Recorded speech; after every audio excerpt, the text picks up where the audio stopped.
Assalamualaikum warahmatullahi wabarakatuh. Kita berjumpa lagi di mata kuliah teknik fondasi.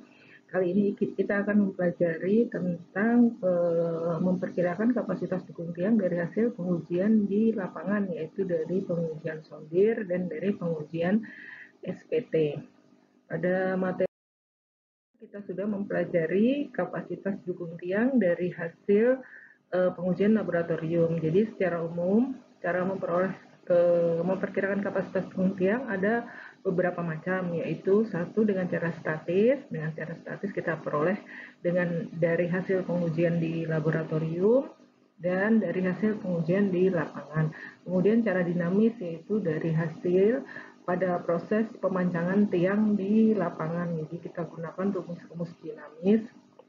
Kemudian untuk mengecek kembali apakah estimasi yang kita lakukan itu sesuai atau tidak, biasanya setelah pemancangan tiang bisa dilakukan pengetesan tiang atau pile load test. Jadi pengujian tiang langsung setelah tiangnya dipanjang, kemudian tiangnya dibebani, jadi pembebanan tiang langsung di lapangan. Baiklah, kita mulai menghitung atau memperkirakan kapasitas dukung tiang dari hasil uji kerucut statis atau dengan menggunakan cone penetration test. Hasil cone penetration test. Jadi kapasitas dukung tiang dapat diperoleh dari hasil uji kerucut statis atau sondir, tahanan ujung yang termobilisasi atau yang biasa kita kenal dengan QC, setara dengan tahanan ujung saat uji penetrasi. Jadi tahanan ujung tiangnya sama dengan tahanan ujung dari konusnya. Tetapi karena pengaruh skala, jadi kita ketahui bahwa konus sondir itu kan luasannya kecil. Jadi ada yang 10 cm, sedangkan tiang itu luasannya relatif lebih besar, sehingga ada perbedaan skala dan perbedaan kecepatan pembebanan. Jadi pada saat kita nyondir dengan pada saat kita driving pile atau kita memanjang tiang, ada perbedaan pembebanan yang signifikan, sehingga tahanan ujung sondirnya atau QC itu dengan tahanan ujung tiangnya nanti ada sedikit perbedaan, jadi harus kita koreksinya. Menurut Fleming menyarankan untuk tahanan tiang panjang yang ujungnya tertutup. Jadi tiang panjang kan ada yang ujungnya terbuka, ada yang ujungnya tertutup. Jadi misalnya kita menggunakan tiang jadi jenis pipa, maka ujungnya itu akan terbuka. Tahanan ujung satuan tiang sama dengan tahanan ujung konus, namun untuk tiang panjang yang ujungnya terbuka atau tiang bor, tahanan ujung satuannya diambil 70% dari QC-nya. Tahanan gesek tiang umumnya tergantung pada bahan tiang dan jenis tanahnya. Jadi seperti teori sebelumnya bahwa tahanan ultimate dari tiang sama merupakan akumulasi atau kumulatif dari tahanan ujung dan tahanan ujung dan tahanan gesernya. Kemudian dikurangi dengan berat tiang. Kalau untuk tahanan ujung tiang tadi sama dengan tahanan ujung konus QC, sedangkan tahanan geseknya tergantung pada bahan tiang dan jenis tanahnya. Dari berbagai penelitian menyarankan bahwa tahanan gesek satuan diambil sama dengan tahanan gesek sisi konusnya atau QF. Jadi dari hasil pengujian sondir kita akan memperoleh QC dan QF, sehingga QC-nya digunakan untuk menghitung tahanan ujung, QF-nya digunakan untuk menghitung tahanan gesek. Kemudian tahanan ujung satuan atau FB, jadi QB atau tahanan ujung kan sama dengan FB dikali dengan AB. AB-nya itu luasan ujungnya. Tahanan ujung satuan atau FB kurang lebih sama dengan tahanan ujung konus QC, atau dengan memberikan faktor modifikasi omega. Jadi FB tahanan ujung satuan sama dengan omega dikalikan dengan QC. QC-nya dari pengujian sondir. Omeganya nanti ada faktor tertentu tergantung dari jenis tanahnya. Kemudian tahanan gesek satuan atau FS dikorelasikan sama dengan tahanan gesek dari konus atau QF dengan memberikan koefisien modifikasi KF. Jadi FS atau tahanan gesek satuan sama dengan KF dikali QF. Untuk tahanan ujungnya, tahanan ujung satuan dikalikan dengan AB, jadi AB kali FB. Untuk tahanan gesek sama dengan Tahanan gesek satuan dikalikan dengan luas selimut dari tiangnya. Tahanan gesek dari sisi tiang tergantung pada bahan tiangnya. Jadi kalau bahannya beton, kemudian agak kasar, akan berbeda dengan bahannya dari baja. Dan volume tanah yang dipindahkan akibat pemancangan. Jadi persamaan ini hanya digunakan untuk tiang pancang, bukan untuk tiang bor. Untuk tiang bor nanti akan berbeda lagi. Kapasitas dukung tiang dalam tanah granuler. Ada beberapa metode untuk menentukan kapasitas dukung tiang dalam tanah granuler yang akan kita pelajari di sini. Ada metode Smartman dan Nottingham, ada Meyerhoff. Di file yang saya unggah di e-learning my class, ada lagi metode yang lainnya, nanti bisa dipelajari sendiri. Jadi menurut Smartman dan Nottingham, QU atau kapasitas dukung ultimate sama dengan AB dikalikan dengan FB. AB itu luasan ujung, FB tahanan ujung satuan, ditambah AS, luas selimut tiang, jadi keliling tiang dikalikan dengan panjangnya, dikalikan FS, tahanan gesek satuan dikurangi dengan berat tiang. Jadi rumus ini adalah rumus umum, baik untuk cara statis dari hasil uji lab maupun cara statis dari hasil pengujian lapangan. Di mana tadi kita ketahui FB sama dengan omega dikalikan dengan tahanan ujung konus dikali dengan AB luas ujung satuan, dan FS sama dengan faktor koreksi gesekan dikalikan dengan gesekan selimut konus dikalikan dengan luas selimut tiang keliling dikalikan dengan panjang tiang. Ini sudah kita pelajari pada subbab sebelumnya.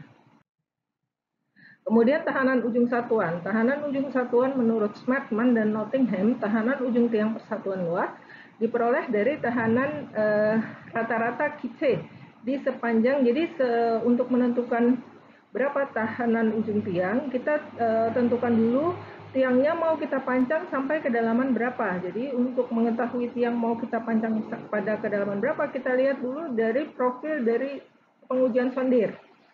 Jadi misalnya di sini sondir yang kita peroleh dari kedalaman 0 sampai 20. Di sini kita lihat bahwa pada kedalaman kira-kira 16 atau 17 di sini tanahnya sudah relatif keras, sehingga tiangnya nanti kita pancang direncanakan sampai kedalaman 17. Misalnya seperti itu. Nah, untuk menentukan kapasitas ujung tiang, maka yang kita gunakan adalah tahanan ujung konus. Tahanan ujung konus yang mana?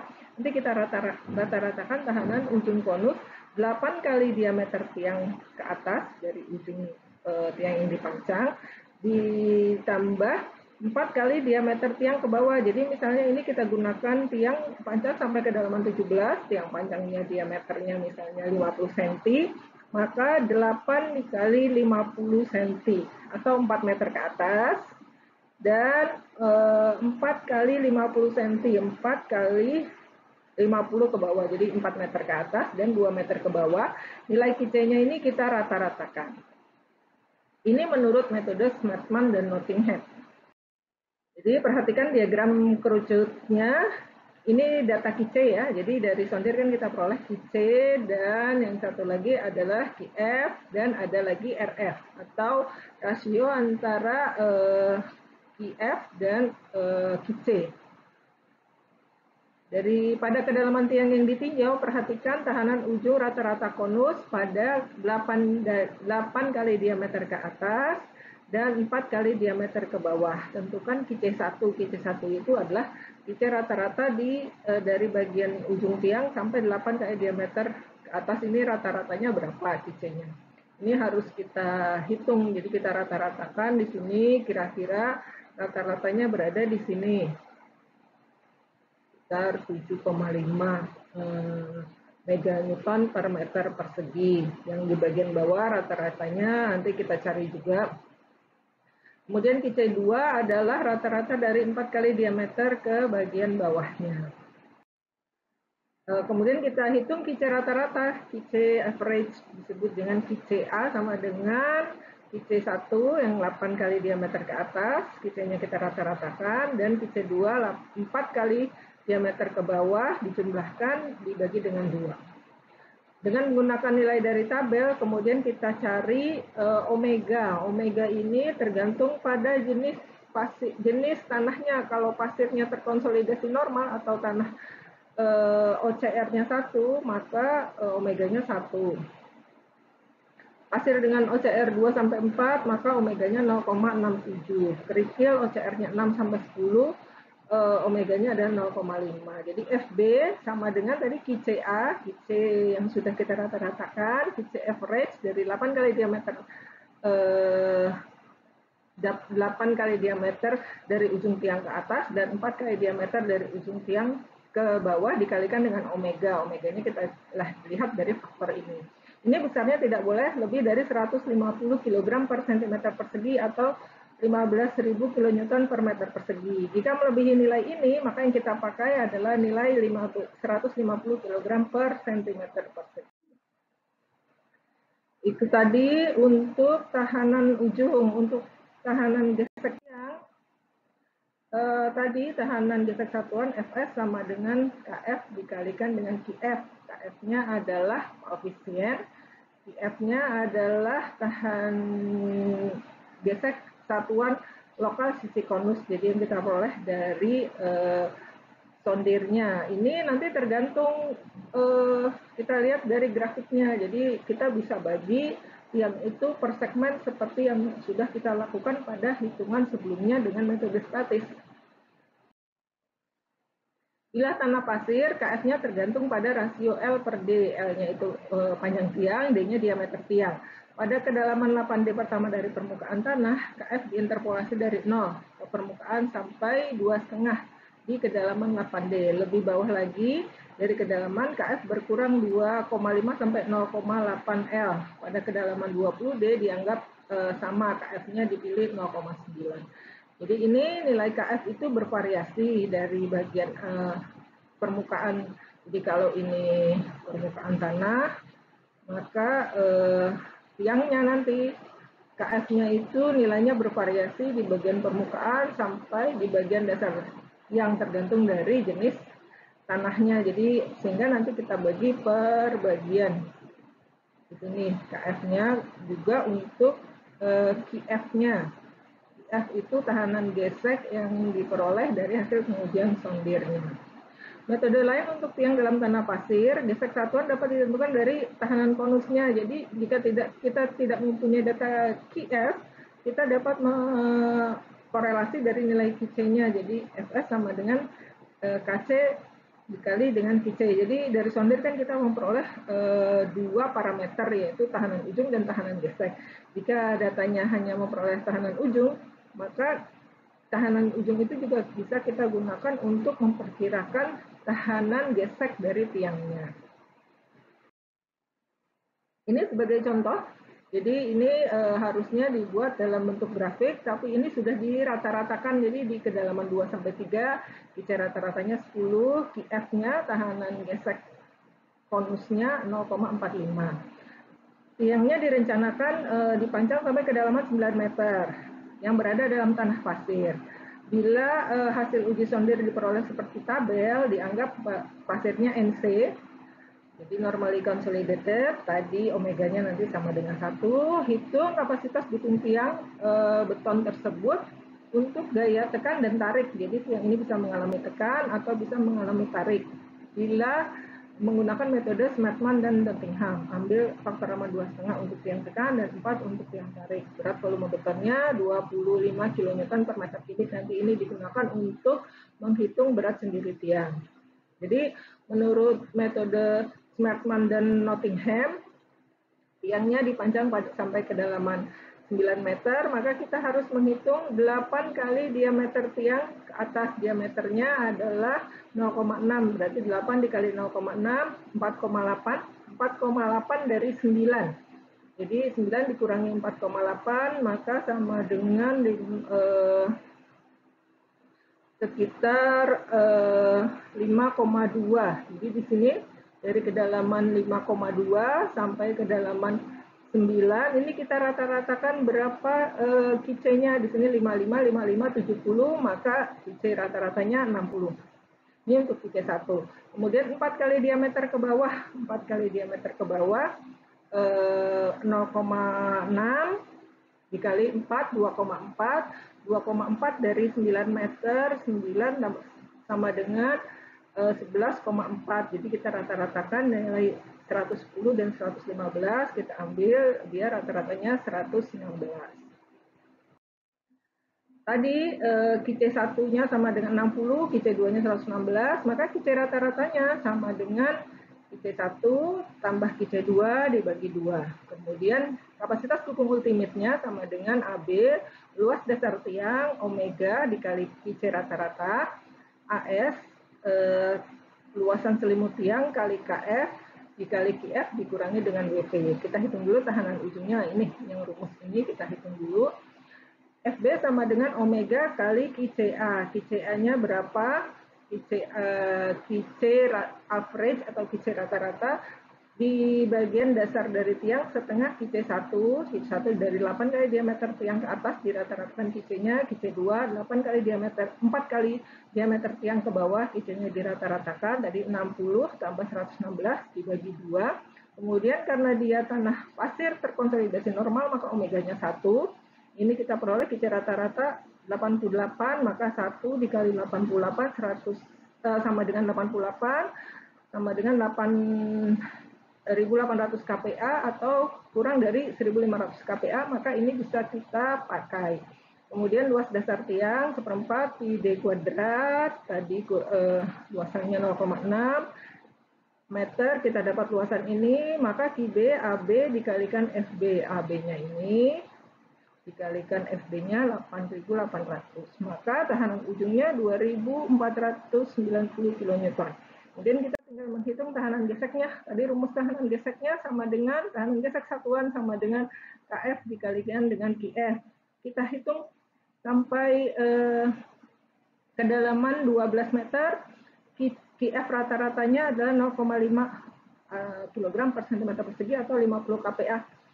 Bila diambil secara keseluruhan, maka KF-nya sama dengan 0,9. Sebenarnya KF ini kan harus dihitung di bagian permukaan, KF-nya berapa, kemudian kedalaman dari berapa kali diameter ke bawah, KF-nya berapa. Cuma ini kita rata-ratakan sampai ke bagian bawah, sampai 9 meter, kira-kira KF-nya sama dengan 0,9. Ini kita cari dari grafik di slide sebelumnya. Sama dengan KF-nya 0,9, dikali QF-nya 0,5, dapat 45 kurang dari 120, tadi persyaratannya harus kurang dari 120 kPa, kemudian kita cari luas selimutnya, dikalikan dengan Fs 763 kN. Kemudian kapasitas dukung ultimate-nya, tadi QB, tahanan ujung, tambah dengan tahanan gesek, tambah QF dikurangi WP, kita cari berat tiangnya. Tiangnya luasannya kita tahu, panjangnya kita tahu, berat volume beton kita tahu, ini berat dari tiangnya. QB yang kita hitung sebelumnya, ditambah dengan QS, QS-nya mana? QS-nya adalah ini, dikurangi dengan berat sendiri tiang, 3.189 kN. Untuk tekannya faktor amannya 2,5, ini dibagi dengan 2,5, maka kapasitas dukung tiang terhadap beban tekan adalah 1.275 kN. Kemudian kedalaman kapasitas dukung tiang terhadap tarik, faktor amannya 4, maka kalau tarik, maka QB-nya kita tidak hitung. Jadi kalau tiang ditekan, ini tiangnya ditekan, maka perlawanannya adalah gesekan ujung, gesekan selimut, tambah tahanan ujung dikurangi dengan berat tiang kalau tekan. Sedangkan kalau dia ditarik tiangnya, maka yang akan menahan adalah hanya ini tiang ditarik, maka yang akan menahan adalah gesekan dari tiangnya, ditambah dengan berat sendiri dari tiangnya, sehingga di sini hanya kita QS dengan IB dibagi dengan F, F-nya faktor aman, sehingga tahanan tariknya 207. Jadi tiang itu mampu menahan beban beban tekan 1275, tapi kalau dia ditarik maka diperlukan biaya 207 kN. Kemudian metode yang lain adalah metode Meyerhof. Nanti di bahan ajar yang lainnya ya, di my class juga saya tambahkan beberapa metode. Bedanya di sini tahanan ujung satuannya, kalau tadi yang Smartman dan Nottingham hanya omeganya 1, di sini ada omega 1, omega 2 dikalikan dengan QC rata-rata. QC rata-ratanya cara menghitungnya beda. Jadi kalau di sini adalah QC-nya dihitung dari 1 kali diameter ujung bawah tiang dan 4 kali diameter di atasnya. Kalau tadi Smartman dan Nottingham 8 kali diameter ke atas, 4 kali diameter ke bawah. Kalau ini 1 diameter ke atas dan 4 kali diameter ke atas, 1 kali diameter ke bawah. Omega 1-nya sama dengan D plus 0,5 per 2D dipangkatkan dengan N. Omega 2-nya merupakan fungsi dari panjang dibagi dengan diameter tiang. Dan untuk N di sini, N yang kita gunakan untuk ini merupakan nilai eksponensial tergantung dari kepadatan tanahnya. Kemudian tahanan geseknya, rumus dasarnya sama, KF dikalikan dengan PF, KF-nya sama dengan 1. Kemudian bila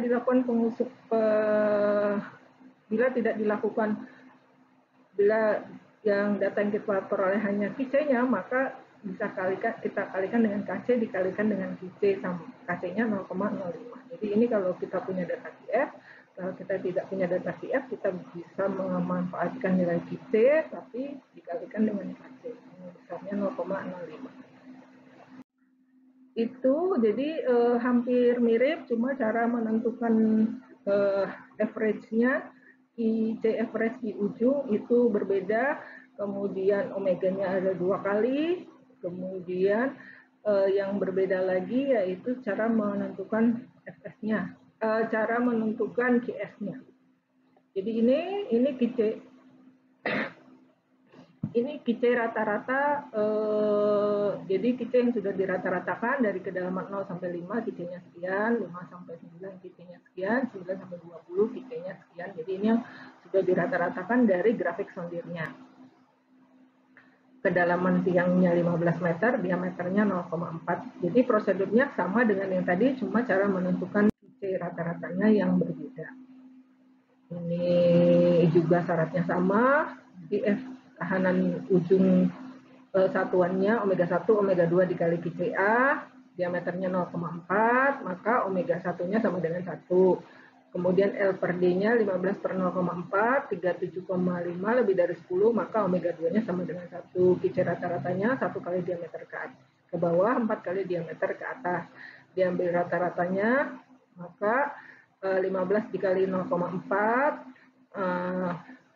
14,6, dan sampai 16,6, rata-ratanya QCA-nya 80, sehingga FB-nya kita peroleh 8.000 kurang dari 1.500, maka ini bisa kita pakai. Ini dikalikan dengan AB, luasannya ini sama dengan QB. Kemudian QF-nya FS, KC dikalikan dengan QC. Kenapa dikalikan dengan QC, tidak dengan QF? Karena data yang kita peroleh hanya data QC saja. QC-nya dikalikan dengan KC, KC-nya 0,005. Jadi di sini kita bagi menjadi 3 bagian karena tadi tiangnya melewati QC yang berbeda-beda, sehingga nanti ini kita bagi menjadi 3 zona di sini. Jadi yang pertama QC-nya rata-rata 20 dari atas sampai kedalaman dari atas sampai kedalaman 5 meter sekian, kemudian dari 9 meter sampai 5 meter FS-nya sekian, kemudian dari 15 sampai 9 meter FS-nya sekian, sehingga ini nanti kita jumlahkan. Kemudian tahanan ujung ultimate-nya rumusnya masih sama. Kemudian kalau faktor amannya 2,5, maka kapasitas dukung tiang terhadap beban tekan 5 kita tambahkan sama dengan QS dikurangi BP dibagi dengan faktor aman 2,5 terhadap tarik. S ditambah WP berarti yang dibagi dengan faktor aman terhadap tarik 4 sama dengan 125. Jadi itu tadi cara memperkirakan kapasitas gulung tiang dari hasil pengujian sondir. Saya akhiri untuk materi kali ini. Assalamualaikum warahmatullahi wabarakatuh.